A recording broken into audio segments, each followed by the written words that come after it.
Hello, everyone. I'm Kamraun. And I'm Billy. Welcome to the Horse Frog Podcast, home of the ever-burgeoning Horse Frogopedia. Would you consider things like the Glenn Close effect and the Hauer effect part of the Horse Frogopedia? I do. That, along with Termagant and Mellowfolk. Okay, we've adopted those. Okay. Yes. Yeah, I think All right, so. nice. Okay. Cool. Today we'll be discussing Book 2, Chapter 6 of Gardens of the Moon, a novel in the Malazan Book of the Fallen. This podcast series is intended to be a companion to reading or listening to the books set in the Malazan universe. This is not a book review, and it's not intended to be a replacement to reading the books. Just know that Kamraun and I think this is the greatest fantasy story ever written. Period. Yes. We're not providing literary critique. Agreed. This is amazing, and if you need to join, you need to listen. Mm-hmm. We'll be covering the events of the books in a linear fashion. There will be spoilers for those that have not read the books. We will try not to spoil anything prior to us covering that portion of the respective book. And a quick warning, today's episode will contain descriptions of violence, and it's not intended for children. Is there any violence today? I'm trying to remember. There's some implications. There's some implications of violence. Okay. Or threats of violence that are very troubling if you know what's going on. Okay, yeah. All right. Chapter 6. The chapter opens with a fragment of a poem entitled Cabal. There is a cabal breathing deeper than the bellows, drawing up the emerald fires beneath rain-glistened cobbles. While you may hear the groaning from the caverns below, the whisper of sorcery is less than the dying sigh of a thief stumbling, unwilling, into Darujastan's secret web. Wow. Talk about foreshadowing. Is that foreshadowing, or was that actually afterwards? Because that was what last episode was about, wasn't it? I am having difficulty reconciling this with the story, so you're going to have to help me out. It's not foreshadowing. It's like, I mean, that was what happened that was last week on. Okay. Last week on the Malazan Brotherhood. This happened, right? What are we talking about in terms of the thief stumbling unwilling into Darujastan's secret web? Dude, this is blowing my mind. I'm so bad at. You're like me. I usually hate poetry, but I like this stuff. Yeah. I don't know if that's kind of what happened last week a little bit. I just got caught on the thief stumbling into Darujastan's secret web because I think of the cabal. Mm-hmm. Okay. So I kind of feel he technically didn't stumble into it though. Crocus is still kind of. Doesn't even know what's going on here, so stumbling upon this may not be what I'm thinking. I just may have been reading into it. Okay. Yeah, I'm having trouble following along or helping in any way here. I apologize. It's all right, dude. Like I say, I like you usually have a kind of a disdain for poetry. I don't mean to be that way. It's just how, I'm sorry. It's just, let's be real. That's kind of how I feel, but I love Erikson's stuff a lot. Maybe as I'm getting older, maybe I'm just appreciating it more. That could be part of it as well. Some of the poems I do like. This one right here I'm having difficulty with because I'm not getting specifically what's going on. I think it's mostly just a hint of what's going to be happening in this whole... Because, I mean, in a way, it kind of... Remember, this guy, we've always agreed, I think, a lot, that he's a lot like Herbert. It's always his stuff at the beginning of the chapter. You're looking for some kind of connection. Okay. I always, to each chapter, and I'm looking for that here, and I feel it kind of does point to this chapter a lot. There's some big negotiations toward the end, so big things are moving around in this. I love this chapter, even though it doesn't seem like there's a lot happening. There's a lot happening here. Oh, this is a dense chapter. It's a very dense chapter. It may seem like a short couple of scenes, but overall, I actually like this one more than the last one. Oh, me too. The last one was very action-packed, but the characters introduced in this one, I think, are more critical. It's one of my favorites. Well, we have two of my favorites. Okay, never mind. Let's get into it. We'll talk about it as we get to them. Yeah, okay. We are introduced to the great raven named Crone as she flies from Moon Spawn at the behest of her lord. Crone is heading to Darujistan. As she flies, we learn that these great ravens are not regular birds. They are sentient and communicate with each other. Some call to her, asking if they fly. Crone ignores their calls as she is focused on her mission. It's mentioned that she has no time for the younglings, no time for answering their simplistic needs with the wisdom her thousands of years of life had earned her. Now, any mention of younglings immediately goes to episode 3, is it? Yeah.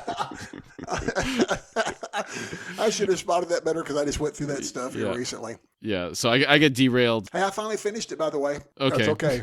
It was good. I enjoyed it. I'm sorry. It was entertaining. I was entertained. Okay, good. That's all I require anymore. As I've become rather simplistic in my entertainment needs. If I was entertained for a couple hours, I was entertained. It was all right. Mm-hmm. The Star Wars reference aside, the fact that Krone is thousands of years old is also pretty cool. It is. We've hinted at in past episodes about the age of some of these people, and it's not like a lot of the fantasy where you read somebody may be 2,000 or 3,000 years old and they're like really weary of life. It's like those guys are kids compared to some of these people in these books. It's like they're not even kids. They're barely a glint in their eye. It's like they don't even see us. They can't look at us unless they take their time to look at us because we just disappear so quick. Yeah, that's crazy. The scale. Yeah, it is. Yeah. Mind-blowing in this epic. Krone is flying over the featureless expanse of the dwelling plane and can see the sapphire glow of Darujhistan in the distance. The dwelling plane is south of the Gadrobi foothills, which are also south of Darujhistan. So she's flying north. Yeah. Okay. As she is nearing her location, she sees the aquamarine emanation of sorcery. Quote, "Magic was ambrosia to great ravens. They were drawn to it by the scent of blood and power, and within its aura, their lifespans lengthened in centuries. Its musk had other effects as well." End quote. I'm sorry, all I could think about is the Baron Harkonnen. I don't know why I think of the old Dune. Did you ever see the original Dune by David Lynch? Of course. I think of the creepy Baron in that. I don't know why the musk had other effects as well. Oh, jeez. It's like the spice. Sorry. I'm so sorry. I apologize for that major digression. Oh, man. I'm having bad imagery of that character right now. I have nothing but uncomfortable imagery from that one in particular. Did you prefer him or the Stellan Skarsgård version? Dude, I love the new Dune. There's no doubt that I love this Dune. But did you ever see the sci-fi miniseries? No. That was actually quite well done and quite accurate. It covers the first trilogy. The first movie is just Dune. The first thing is Dune. Now, it's kind of flat because it's TV. Right. I'm not going to say it's great, but it's great to see it brought to life completely. Mm-hmm. So it covers everything pretty well up into, all to that crazy possession stuff with Alia and the Baron. Oh, man, that's some insane stuff. It's great. But the original one, I love that Baron Harkonnen. He's out of his mind. And that's kind of who I always think of that guy from David Lynch's Dune because it's so much more creepier. Talking about a sweaty white man. Sweaty white man. The embodiment of it. He's got and the guy's like, "Your diseases are love to me, my lord." And it's like, that with the pick, it's all that gross. It's such a body horror scene, but it's like he's paid to be that way. He's got so much money, he has nothing but then you find out that's not the case at all. Of course, we find out that he is just really sick, and that's everything that's been done to him. You're like, oh. He's disgusting, sweaty white. That's a sweaty white guy scene. Anytime he enters it, it's like I feel very uncomfortable in that original. Yeah, he was given that disease by the Morheim. Yeah, was her name Morheim or what? It was Jessica's old. Helena Moham or. Yeah, is the Bene Gesserit that comes to see Jessica. It's the grandmother, dude. It's actually Paul's grandmother, right? Yeah. Okay, so, we are way. Let's reel it back. Wow. Sorry, folks.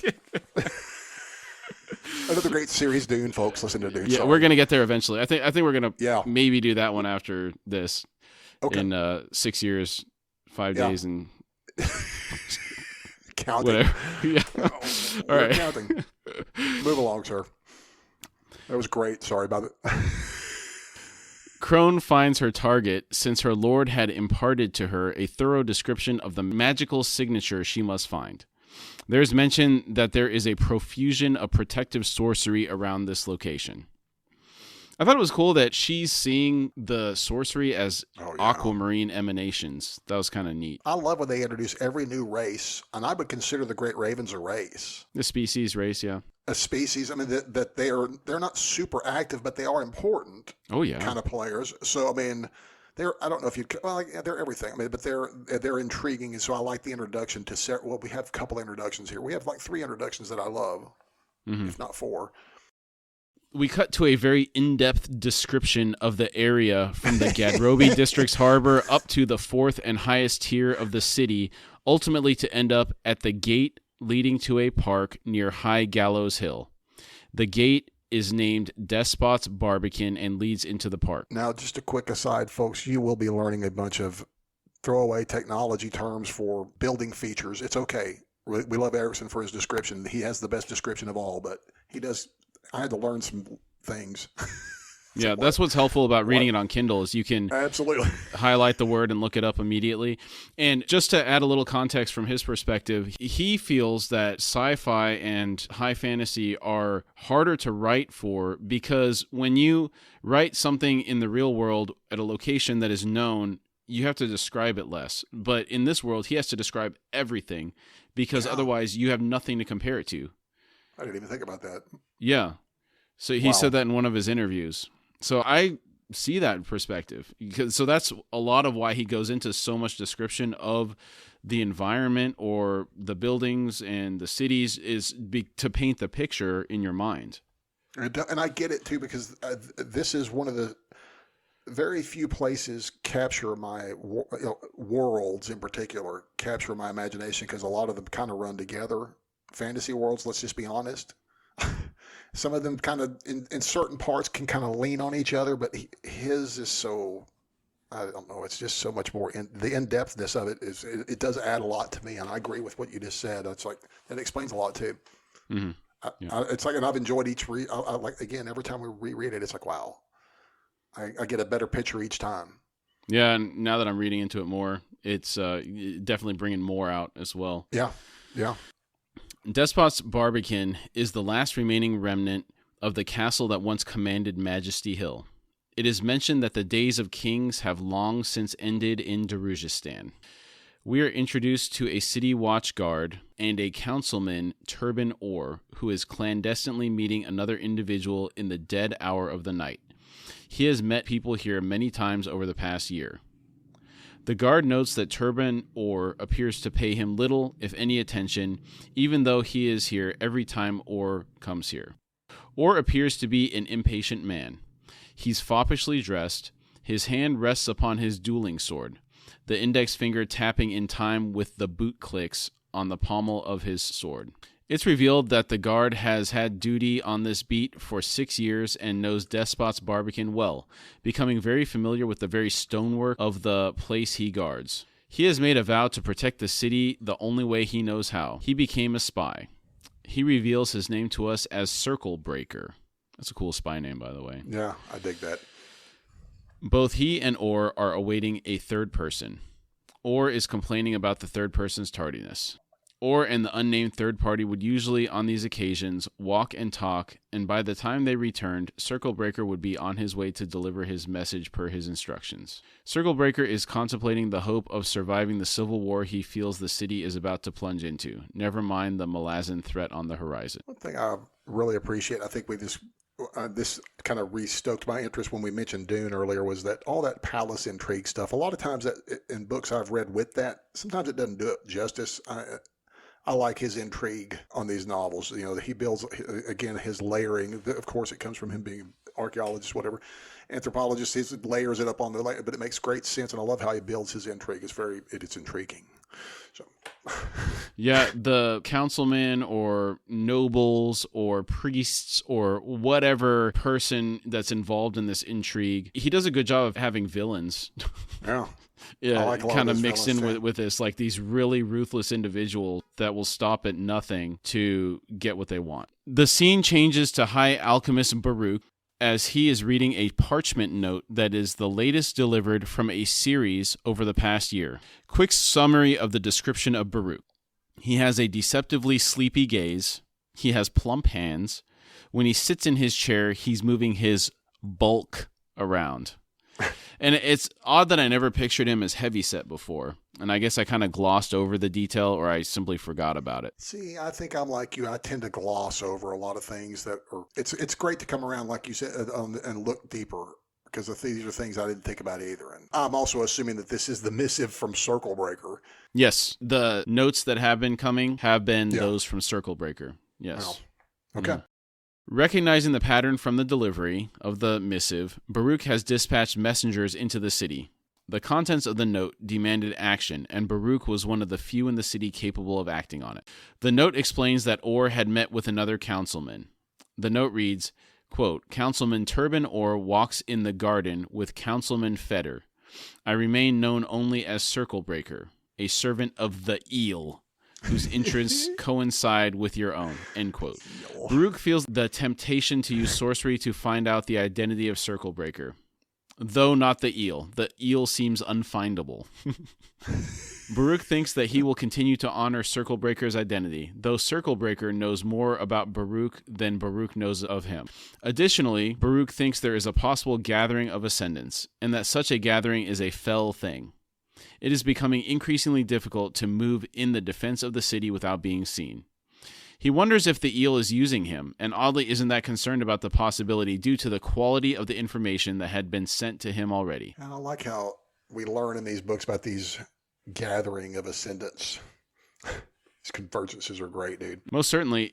It was mentioned earlier in the book when Tattersail was speaking with the bridge burners that she is also concerned about gods entering the fray and drawing others. Yeah. Yeah, it's as we'll find out, things get hairy when that happens. Yeah, power draws power. Yes, it does. Baruch casts a cantrip, causing the missive to disappear and join the other missives sent by Circle Breaker in a safe place. He then hears a knocking at his window. This should be impossible due to the sheer volume of magical wards that are in place guarding the estate. He magically opens the shutters and can see Krone sitting outside his window. Krone inspects him with one eye and then the other. And that does a good job of displaying the bird-like nature. Yeah, the great raven. Yeah, they're huge. They're like condors. We talked about them in another episode. They had 12 or 16-foot wingspans? Yeah, I want to say it was 12 to 15 or something like that. Yeah. So yeah, these are big fellas, but it does. They are bird-like, but they are not.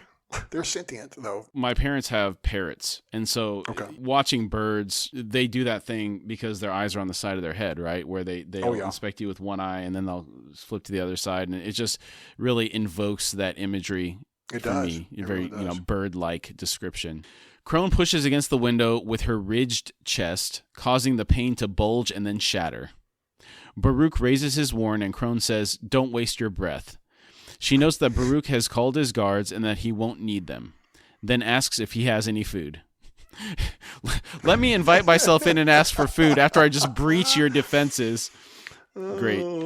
That's too funny, man. I love her. She's a character. Yeah, and then the fact that she knows that he called for his guards through magic, that's pretty impressive. Well, also that just don't even try to level any power at me. Because basically she's just going to eat it. Yes. It's like, I live for that stuff. Bring it. Mm-hmm. You know? Baruch explains he is not in the habit of inviting great ravens into his home, but relaxes, dismissing the guards, and he has some food brought for Krone. It's the leavings of supper. Baruch inquires who has sent her, and at Krone's suggestion pours himself a goblet of wine to calm himself. Krone tells Baruch, the Lord of Moon's spawn. This causes Baruch to pause in pouring the wine. His heart begins racing. He says, I see. Baruch wants to know what Rake would possibly want with a peaceful alchemist. Krone notes how nervous Baruch is and tells him to calm down, then informs him that Rake would like to come and meet with him within the hour. Krone is to wait and answer. At this, we're referring to him as Rake because we know it's Rake, but I think it's not revealed until Rake actually shows up what his name is. That's true. We've been told at the Battle of Pale that the Lord of Moon's spawn is Rake. Right. In the context of this conversation, I'm saying Rake, but Baruch does not explicitly know it's Rake at this time. Yeah, that's true. I hadn't thought about that. Krone is to await an answer if the answer is short in coming. She says she has other business to attend to. And then explains that, quote, I'm more than a simple message bearer. Those who know wisdom when they hear it hold me dear. I am Krone, eldest of the moon's great ravens, whose eyes have looked upon 100,000 years of human folly. Hence my tattered coat and broken beak as evidence of your indiscriminate destruction. I am but a winged witness to your eternal madness, end quote. 100,000 years. That's a great introduction. 100,000. Another one of these ancient beings. It's very impressive. And the fact that she's doing messenger for Animander Rake. Right. Dude. Baruch tells her she is more than just a witness. The great ravens feasted well outside the walls of Pale. Krone retorts that the great ravens weren't the first to feast on flesh and blood.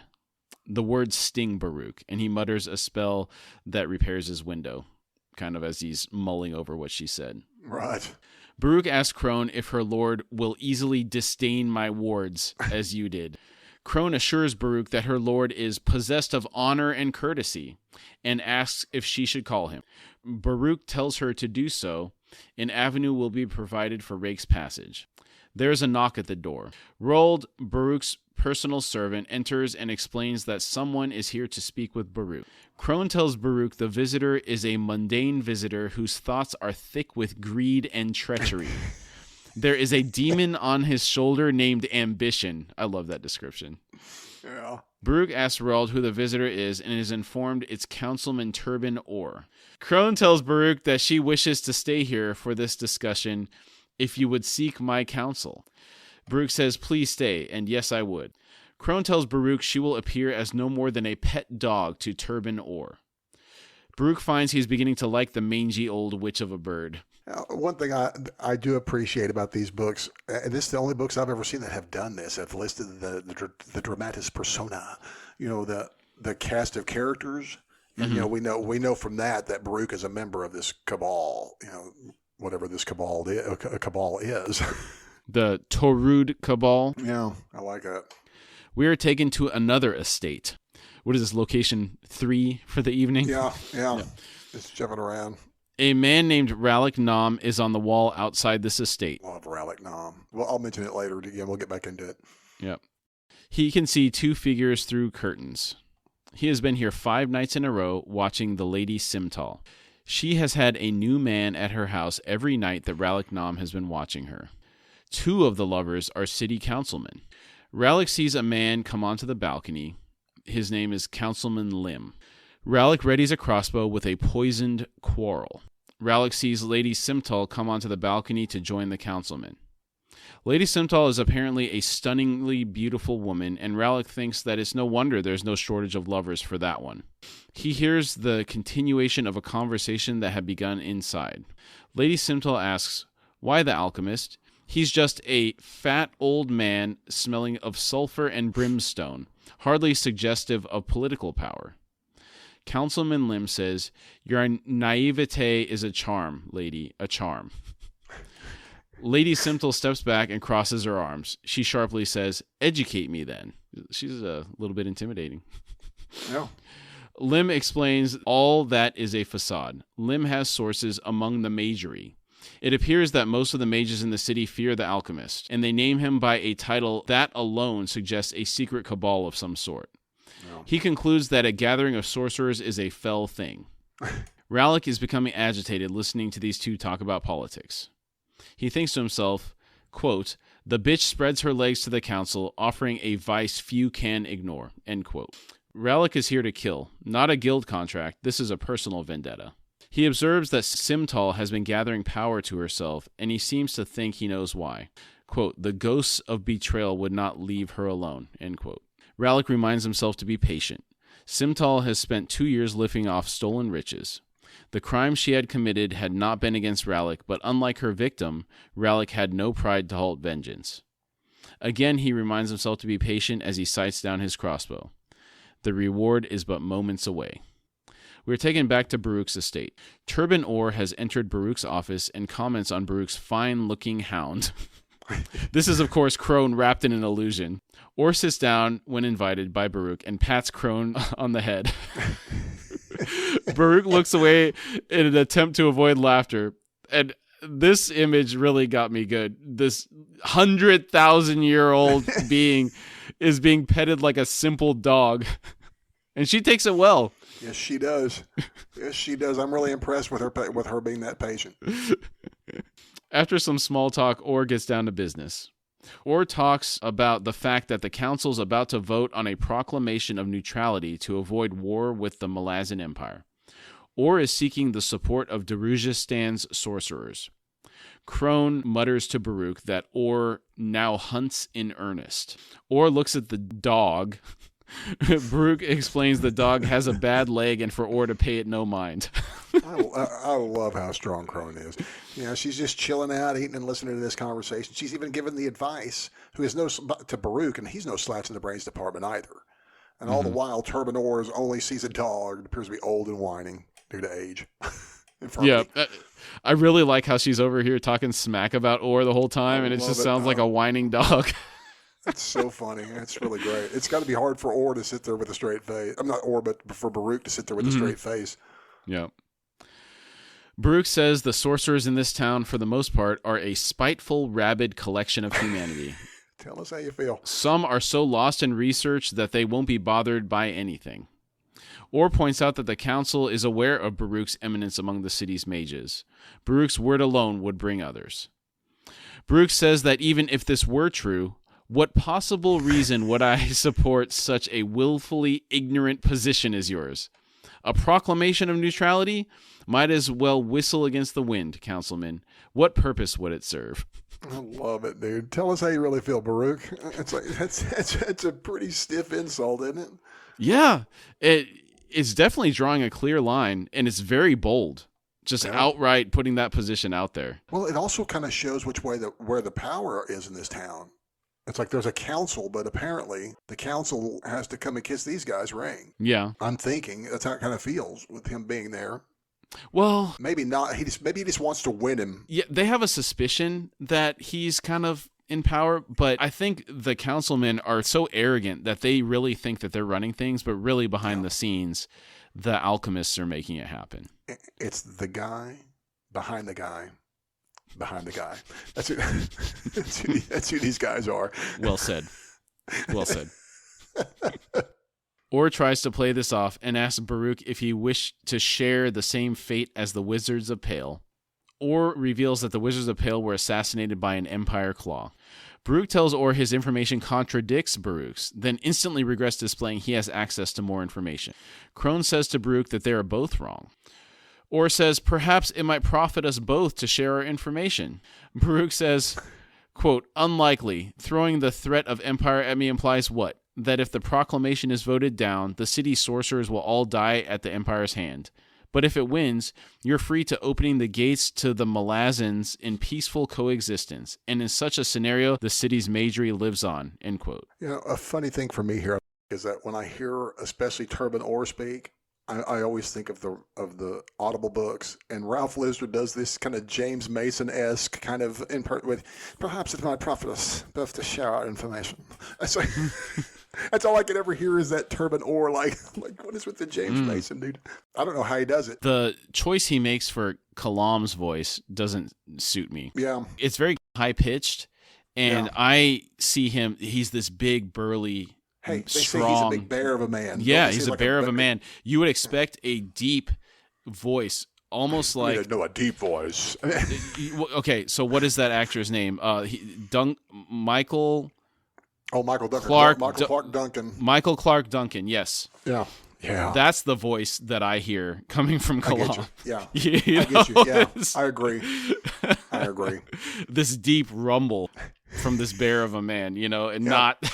this high-pitched... Yeah, this little squeaky thing. Mm-hmm, yeah. Baruch continues, neutrality, how you've managed to twist that word. Your proclamation serves the first step towards total annexation, councilman. Fortunate for you that I cast no weight, no vote, no influence. Roald will see you out. Just... Wow. Get out. Wow.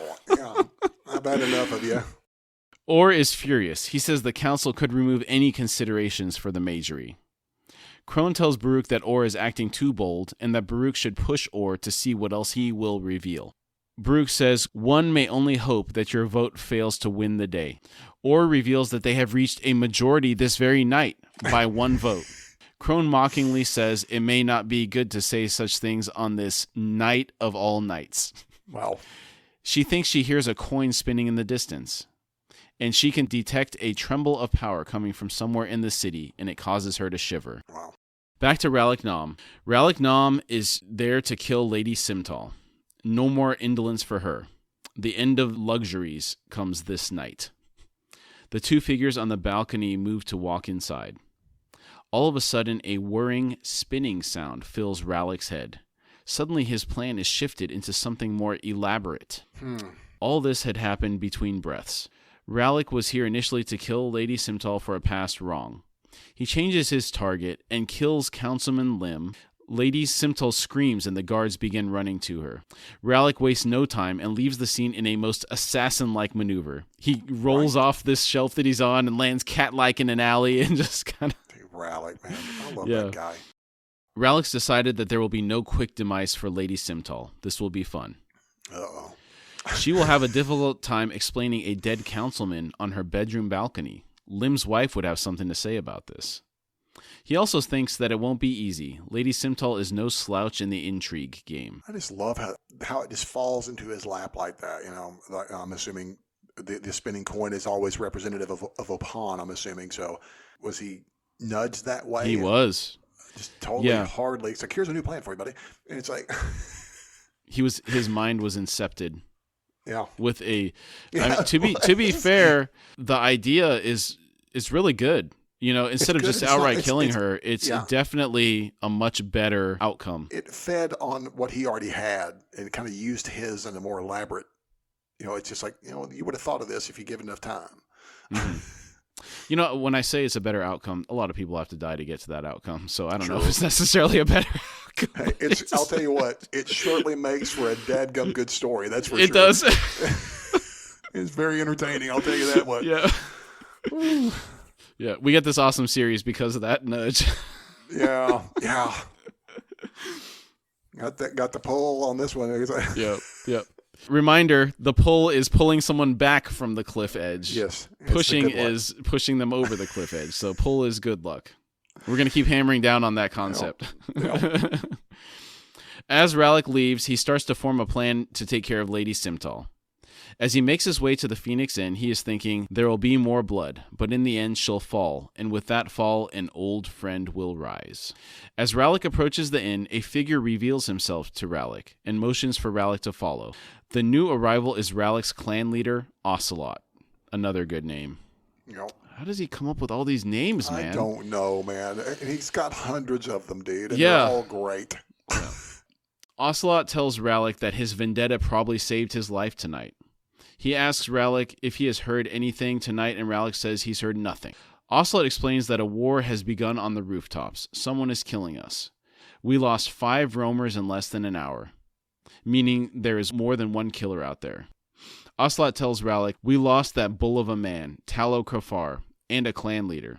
At this news, Rallick says they must be good. Ocelot says all their eyewitnesses are dead. The killers don't make mistakes. Rallick says everyone makes mistakes, and asks if Vorkin has gone out. This mindset right here is all you need to know about Rallick. Yeah. Ocelot is pissing his pants. He's so terrified, and Rallick isn't worried at all. Nope. He's awesome. Rallick, he is. Yeah, Rallick is. You know, it's like we have our. There's, I guess it's Kalam and also Rallick are the greatest. Are they the best assassins in this series? If not, they're the first introduced ones. I mean, I can't say more. Kalam definitely is. No, I can't say more. Ocelot says Vorkin's too busy recalling the clans. After some discussion, it is revealed that this is probably not a coup attempt in the clan. Rallick's guess is an Empire Claw. Ocelot looks reluctant, but agrees and asks Rallick why they would go after the guild. Rallick asks if Ocelot is asking him to guess the Empire's intentions. Ocelot says he came to Rallick as a favor. Rallick is so tied up in his vendetta that the guild has no obligation to offer Rallick protection. Rallick repeats, a favor, and laughs. He moves to leave. Ocelot steps in his way and explains to Rallick that the clan has set a trap. Ocelot tells Rallick to go inside the Phoenix Inn and make yourself visible and leave no doubt as to what you do for a living. Rallick doesn't like the idea of being bait, but is told to do it anyway. Yep. This is a great setting up chapter 2. A lot of stuff's going in motion. A lot of heavy stuff in motion here. All the players are being introduced for Darujistan right now, right? Yeah. And there's some great. I love, like I said, I've always loved the Phoenix Inn regulars. They're great. They're as lovable as the bridge burners in their own madcap way. Yeah. Back to Baruch's estate, Krone mentions that there is a shaping in the night after Turban Orr leaves. Baruch also felt the disturbance. Krone announces that her master is here, and she has other tasks at hand. Baruch opens the window with a spell.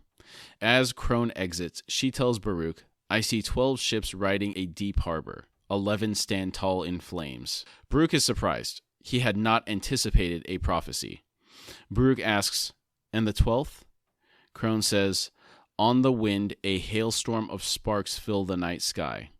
I see them spinning, spinning about the last vessel, still spinning." And with that, Krone leaves. That's a hell of an image right there. Yeah, it is. Man, this is why Erikson is so great. This stuff is imprinted on me. It's easy to see. He's one of the most visual writers, for me at least. Mm-hmm. Baruch turns and looks at a map he has been working on. The map shows 11 other once free cities that now bore the Empire flag.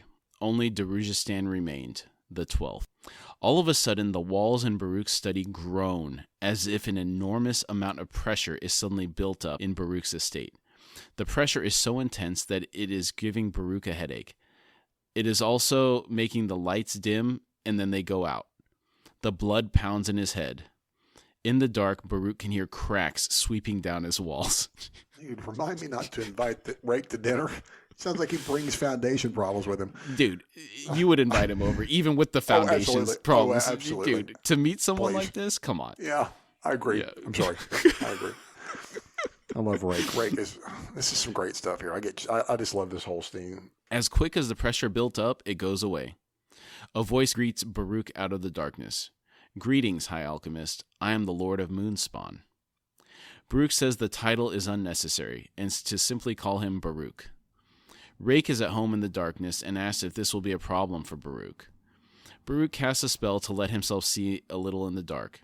Everything has a blue glow to it. Is that kind of like a thermal vision? It seems so. It says that Rake emanates, what is the exact wording? As little heat as the room's inanimate objects, right? So it's almost like some type of thermal vision. Yeah, and I'm assuming also because we know more about his Warren is more tied to, it's dark, but I'm assuming that his dark is apparently also very cold.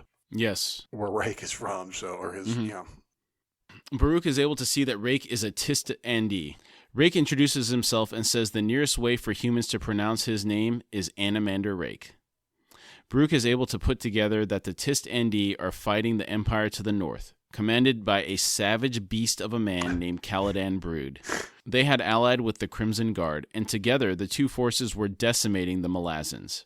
So there were Tist Andi and Moonspawn, and the man standing before him was their lord. This is the first time Baruch has ever seen a Tist Andi. Baruch is fascinated by Rake's eyes. Quote, "One moment a deep hue of amber, cat-like and unnerving. The next gray and banded like a snake's, a fell rainbow of colors to match any mood. He wondered if they were capable of lying." End quote. Baruch's library contains copies of a tome entitled Gothos Folly, ancient Jaghut writings several millennia old. The Tist Andi are mentioned in an aura of fear. Gothos, a Jaghut wizard who had descended the deepest warrens of elder magic, had praised the gods of the time that the Tist Andi were so few in number. Wow. That says something right there when the Jaghut are kind of like, woo. Thank goodness there's not more of these fellas. Yeah. There's very little context that we can give you right now, but the Jaghut are powerful, very powerful. Yeah. And for them to be afraid of the Tist Andi says a lot. Yeah. We'll meet some Jaghut before the end of the book. Mm-hmm. Correct. So you will be introduced to some. Apparently, the Tist Andi race have dwindled since then. A brief description of Animander Rake follows. He has jet black skin. Okay, so like what's funny with the Drow is that this concept of the Dark Elves to me is still. I can't say new, but it's still kind of new to me. I didn't have a lot of encounters with Drow. I did it on an old D&D game from my old. I had a computer in the 286 days. Do you remember those 286 computers? My first computer was a 386. 386, okay. 286 days. SSI. No, I'm sorry, 486. It was a 486. Sorry. Holy smokes, okay. Yeah. So I was back a couple generations. It was but SSI did 4 games.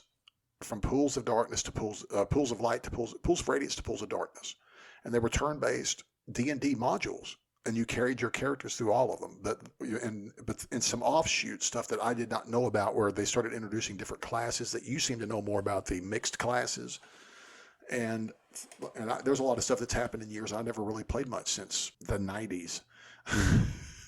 So I know a lot has changed in years.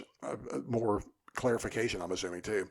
with D&D. But the Drow are dark elves. I'm assuming they're just like regular elves, but just because I remember encountering them at one point. So you've never read the Drizzt Do'Urden books? No. Oh, okay. Yeah, don't get me started on this. Okay. So those take place. I forget what the author's name is, but Drizzt himself is a Drow, and the Drow are evil. Lawful evil, I believe. But Drizzt is good. So he's kind of an outcast amongst his own people. I think you gave that to me because I have that book. I have a book of something you gave me. Yeah, I think I was reading those when we were working together. Okay, and you gave me the collection of it to read, and I haven't read them yet. Sorry. Oh, okay. Yeah. Oh, I was wondering where those books went. Cool. All right. So at least you got them. Awesome. It resides with me. You gave it to me. It's like, dude, I had a bunch of those books. That's awesome. Okay. Good. I mean, I would say they are kind of simple. Like they're good early entry level books. They do not have the complexity at all of Erikson's work, but the overall story is pretty entertaining. Well, the thing that gets me is like, and I'm going to go ahead and jump. Go ahead and cut to the next section, and then I'll talk about, because there's some things I want to talk about. Rake reminding me of somebody. All right. Continuing with this description, he has jet black skin, but he has silver hair. I believe they normally have white hair, but Rake says silver specifically. Yeah. He stands close to 7 feet tall. His features are sharp as if cut from onyx. They have a slight upward tilt to the large vertical pupilled eyes. Now, the fact that he's nearly 7 feet tall, I think he's, like probably about LeBron James size, right? Like 6'9" or something like that. Yeah. And he has a large 2-handed sword at his back. It's silver dragon skull pommel and an archaic cross hilt are jutting from a wooden scabbard fully 6.5 feet long. Love it. From the weapon bleeds power, staining the air like black ink in a pool of water. I'm 6 feet tall. This sword is 6 inches taller than I am. I'm 6'4", and it's like okay, so yeah, it's 2 inches taller than you. It's still taller than me. That's crazy, man. Yeah. I'm reminded of like these Final Fantasy games, which I did like to play back in Final Fantasy VII, where these guys carry these swords that are just, what I'm talking about. Those ridiculous Japanese swords that are in anime shows. I love them.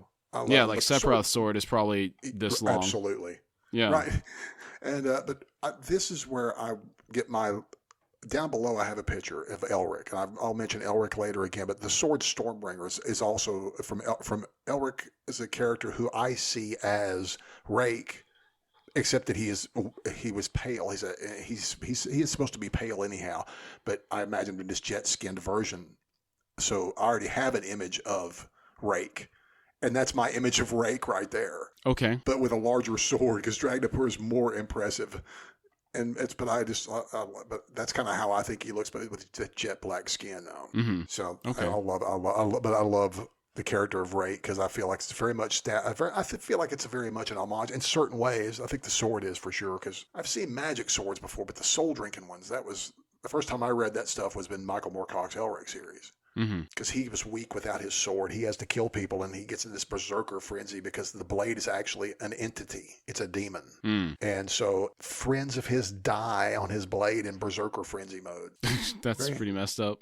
It's pretty messed up, dude. Yeah. And he consumes his friend's souls, but it feeds him because he's weak. He's he's sustained by sorcery, so this helps him. So his soul drinking blade is a curse. Yeah, that's a pretty dark existence right there. Yeah, it is. It's brutal. Mm-hmm. He does have that same kind of pathos in a way, though. He's not really friendly, but I understand him because it's like he kills a bunch of his friends on accident. It's like, whoops, sorry. And these people join him. You're still talking about Elric? Yeah. Okay. Yeah. But he has that kind of pathos. There's an ancient and an antiquity. There was something in there. I feel that way about Rake. Mm-hmm. And we'll of course, but this is foreshadowing that I shouldn't be mentioning that, I guess. When Baruch's eyes fall to Rake's sword, he reels. Yeah. As Baruch looks, he has an impression of a vast darkness yawning before him, cold as the heart of a glacier, from which came the stench of antiquity and a faint groaning sound. And knowing what I know, that makes my hair stand up. Yeah. We'll get to that, fortunately, later in this book. Yes. Yeah, because it's killing me not being able to talk about a lot of this stuff right now. I know it. Yeah. As Rake and Baruch begin to talk, Rake asks, was Krone her usual melodramatic self? Baruch thinks about how great power shapes different souls differently, and is struck by Rake's absolute mastery of his power. That alone engendered awe. Such control was, well, inhuman. Yeah. Baruch reflects that Rake is not twisted by his enormous power. Rake instead shapes his power. Rake mentions, seemingly out of the blue, that, quote, she threw everything she had at me, and even then she couldn't bring me down, end quote. Baruch at first doesn't know who she is, then realizes Rake is speaking of the Empress. Baruch says, yes, you were driven back, battered and beaten. I can feel your power, Anamander Rake. It pulses from you in waves. So I must ask, how is it you were defeated? I know something of the Empire's High Mage Taishrin. He has power, but it's no match to yours. So again, I ask how. Rake explains that Moonspawn is mostly filled with children, priests, and 3 elderly, exceedingly bookish warlocks. Now, what I found interesting was he mentions warlocks. So we have mages, sorcerers, warlocks. So basically every derivation of spellcaster is mentioned in these books, which I kind of like that. I do. Just kind of all-encompassing. Warlock to me is very specific. To me, it's a male practitioner. Okay. That's the only difference I have. It's like, but you're right. Listing all the different kinds of, I love it. I'm like you. 3 exceedingly bookish warlocks. So three old guys that don't want to do anything but read books. But on that point, though, the Baruch himself is not referred to as a warlock. He's either a sorcerer or a mage. I believe they refer to him interchangeably as that, right? Yeah, pretty much. I feel that you could call these guys the same thing. If they're warlocks, I'm assuming a magic user cast to them. Mm-hmm. Correct. They know what's what. Baruch is shocked to learn that there is a city inside Moonspawn. Rake explains that he expended too much power trying to defend his people inside Moonspawn. Further, he says that Taishrin didn't give a damn about the people around him. Rake thought to dissuade him, make the price too high. He retreated to save the home of his people. Baruch mentions leaving Pale to fall, and then immediately shuts up because he is shocked at himself for verbalizing this. Rake explains that my presence alone has been keeping the Empire at bay for almost 2 years. Yeah, and that goes back to the point mentioned earlier about that. What was being used to keep the Empire at bay for 2 years? Rake. Correct. I mean, one guy. Mm-hmm. Sorry, not one. Just his presence, right? He's an ascendant, I guess.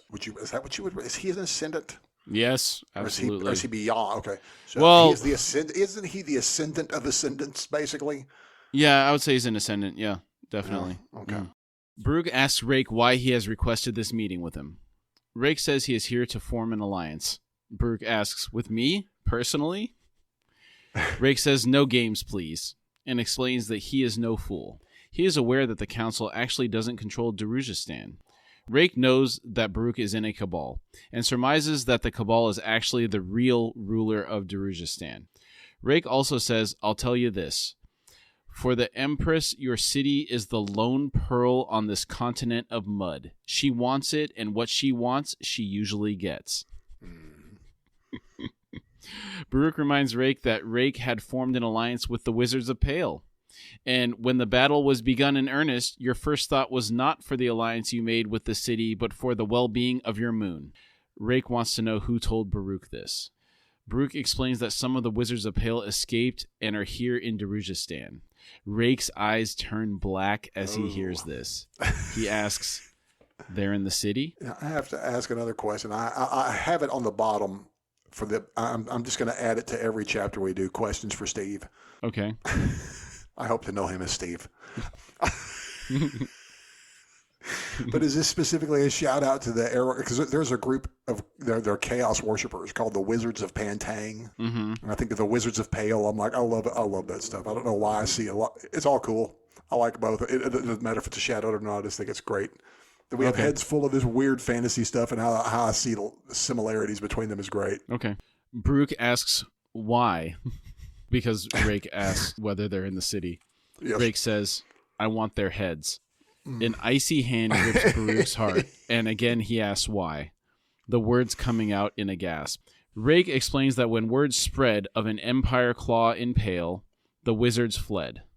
Before the claw was in fact in Pale, Rake had killed them all, but the word of the claw being impaled was enough to make the wizards panic and flee. Rake says that if the wizards had stayed, the battle would have gone the other way, and that Taishrin, it seemed, was preoccupied with other imperatives. He'd saturated his position, a hilltop, with defensive wards. Then he unleashed demons not against me, but against some of his companions. What is this? That's a juicy bit of confirmation right there. Yes, it is. That's nasty. Right. Mm-hmm. Rake explains that he wasted power taking out the demons to minimize the loss of life. I like how we start to see Rake is not the villain that we have. Well, even though the story was early, but at the beginning they kind of have him painted in a way that you might think this guy's a villain because he's opposing a group of folks we care about. Mm-hmm. But he's not. They're just following orders. You see, from his perspective, he was doing the right thing, the honorable thing. Yes. Mm-hmm. He was trying to protect the people in the city and trying to protect. He's trying to protect the soldiers, even. Right, the enemy soldiers. Yeah. The Malazan troll soldiers. Yeah. Yes. Rake states that Moonspawn was minutes from being destroyed, so he retreated and pursued the escaping wizards here to Darujistan. He has tracked down all but 2 of the Wizards of Pale. Baruch wants to know how Rake killed the wizards. Rake explains that he used his sword on the wizards he caught. Baruch ensures that he will speak with the Cabal and will get an answer to Rake about the Alliance. Baruch asks Rake if he got the 2 wizards alive, would Rake use his sword on them? Right. Rake confirms he will use his sword. I love that Baruch knows these guys now have it coming to him, but he's still so terrified of Rake's sword that he'd rather have the wizards killed and their heads delivered to prevent such an awful fate from being killed by that sword. Yeah, it's an act of mercy. Yeah, it is. And Baruch tells Rake, I'll get their heads for you. As Rake exits, he laughs harshly at Baruch, saying, there's too much mercy in your heart, alchemist. Oh, that's too funny. What a character he is, man. Yes. Yeah, I can't wait to dig more into the stuff that he does because you just get to know him so much better. Well, some ways you see him more, but you don't really. He's very enigmatic. Yeah, well, maybe that's part of the allure of him. That probably is. It's not like Corsa. You don't want to see that guy coming, dude. It's like, uh-oh. There goes the insurance rate. Back to the Phoenix Inn. It's almost dawn. 4 men are sitting at a table. One is asleep with his face in a puddle of stale beer. The others are playing cards. 2 of them red-eyed with exhaustion while the third studied his cards and spoke. Kruppa is talking. As he always insists on doing. Yes. Kruppa is spinning a tale about saving Ralik Nam's life. Apparently, Ralik was under attack by 6 men and suffered 100 knife wounds. Kruppa intervened with a fire spell and turned the 6 men into ash. Murillo, which he's another Phoenix Inn regular, turns to Crocus and asks, is this possible? For a turn to last as long as Kruppa's? Crocus remarks that he doesn't care. It's safe in here. He's preoccupied with almost getting killed. Yeah, that'll do it to you. Kruppa interrupts, Assassin's Wars bosh. Kruppa remains entirely unconvinced. He points out that Ralik Nam came in here and talked at length with Murillo, and Ralik was calm as ever. Murillo grimaces and says Nam gets like that every time he's just killed somebody. Lay down a card, damn it. I've early appointments to attend to. Crocus asks what the conversation was about. Murillo shrugs, then glares at Kruppa, waiting for him to finish his turn. Crocus says he saw 3 assassins on the rooftops this evening, and 2 of them killed the third, then came after Crocus, even though he's obviously not an assassin. Murillo says he is inclined to believe Crocus. Kruppa says, fools! Kruppa sits at a table of fools. He glances down at the snoring man and says, and Call here is the biggest of them all, but sadly gifted with self-knowledge, hence his present state, from which many profane truths might be drawn. And Call is another Phoenix Inn regular. Yes. Usually hammered, but it's... Yeah. Kruppa then lays into Murillo, saying, appointments, Murillo? Kruppa didn't think the city's multitude of mistresses awoke so early in the day. After all, what might they see in their mirrors? Kruppa shivers at the thought. He does have some good lines. He does, yeah. Crocus again asks Kruppa to play a card. Kruppa asks, my turn? Murillo dryly quips, seems self-knowledge doesn't extend to whose turn it is.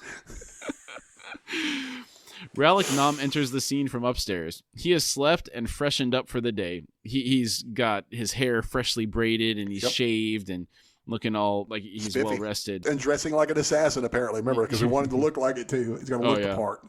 He walks up to the table and lifts Call's head out of the puddle of beer and inspects him, then gently sets his head back down. He pulls up a chair and sits down, asking if it's the same card game from last night. Kruppa replies it is, and assures Ralik Nam that he has the remaining players' backs against the wall. Kruppa tells Ralik that Crocus speaks endlessly of murder above our heads. Kruppa asks if Ralik has heard anything about this. Ralik shrugs and says, another rumor. This city was built on rumors. If I'm not mistaken, this is an important point. Maybe not in this episode. The rumor thing, I can't remember. The rumor born. It seems to ring a bell, but I can't place it off the top of my head. I can't either. It has to do with it just reeks of something going on in Deregistan, but I can't remember what it is. Okay. Make a mental note. Copy. Check. Crocus scowls to himself and again wonders what Murillo and Ralik had been talking about the previous night. This is not unusual itself. It usually involved Kruppa at the center of it. Right. Kruppa calls to Salty and asks if she's awake. She responds from behind the counter. She apparently sleeps back there. And that's a tough life right there. I wonder when she gets to sleep. She just spent the whole night serving everybody. Now she's got to get up. Yeah. Murillo decides it's time to go and get cleaned up. As for the game, he surrenders, having come to the conclusion that Kruppa will never play his cards, and thus the game will never end. Ralik and Murillo lock gazes, and Murillo nods slightly to Ralik. Crocus sees this interchange. Kruppa asks if Crocus is quitting too. Crocus quits the game, and Kruppa claims that he still remains undefeated. So Kruppa's power is the power to simply outweigh anyone in the game to win, which is not a bad thing, but how do you feel about that? Outlasting your opponent is one of the critical components of success in life. Most people just quit. That's very true. So, there you go. A lot of the winners just stick it out. Yeah. Having tenacity. Okay. Crocus thinks that Murillo and Ralik Nam are up to something and thinks back to his encounter on the rooftops with the tall black-clad assassins. Although dangerous, it was kind of exciting. Crocus thinks on his group of friends, Call, Kruppa, Murillo, and Ralik Nam. A drunkard, an obese mage of dubious abilities, a dandified fob, and a killer. They are his best friends. Yep. His parents died when he was young, and his uncle Mamet had raised him. Mamet had done the best he could to raise Crocus, but Crocus had found the street's shadows and moonless nights on rooftops far more exciting than his uncle's moldy books.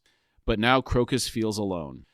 Crocus thinks Kruppa's mask of blissful idiocy never dropped, not for an instant, all through the years he had known Kruppa. It is revealed that Crocus has apprenticed under Kruppa in the art of thievery. Call is said to be relentlessly avoiding sobriety for reasons unknown to Crocus. Crocus thinks Call had once been something more. Yeah. Now Ralik and Murillo had counted Crocus out of some intrigue.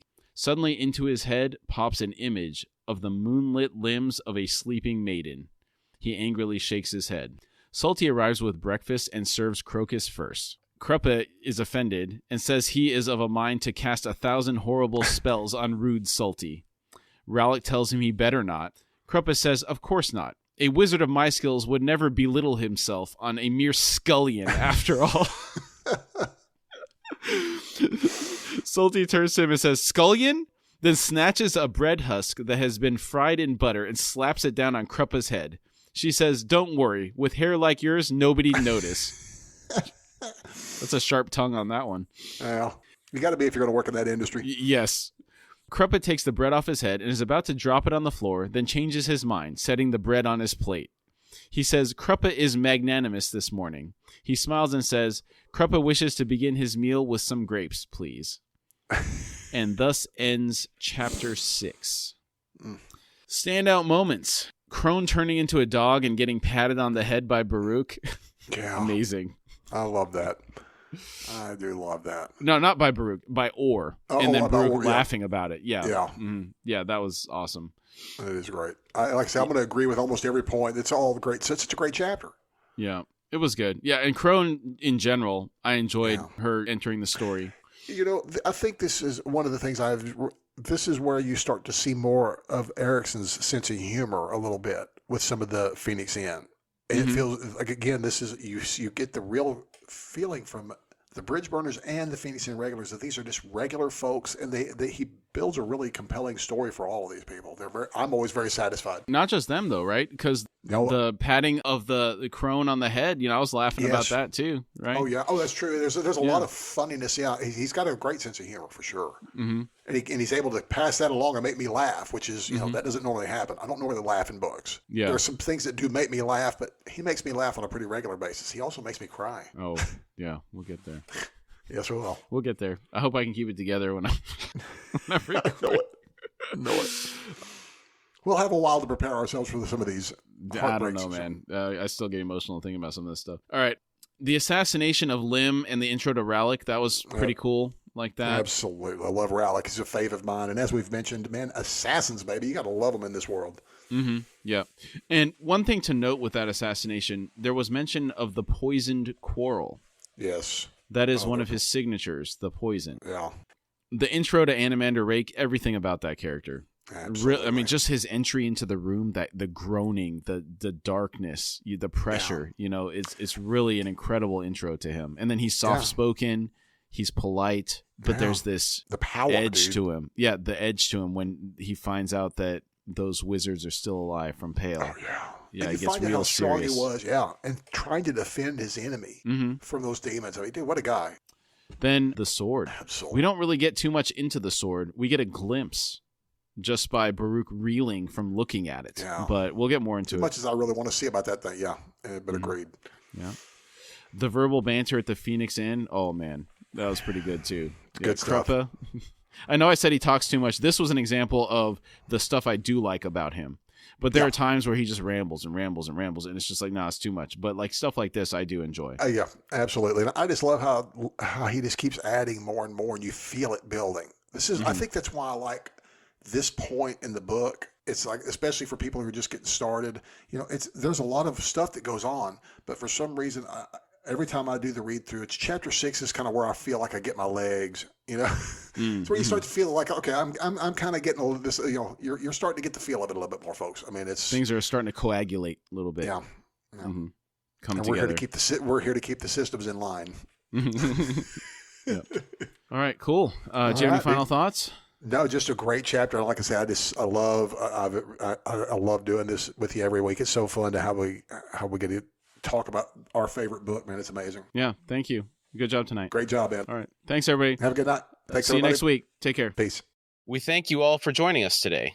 Again, we really like to thank you for taking the time to be with us, and we've had a really great time talking about the topic today. If you would like to support our show, you can find us at horsefrogproductions.com, where you can find our Patreon link. Depending on the platform you're listening from, it may also be in the episode description. And if you'd like to contact us through email, it's at contact@horsefrogproductions.com.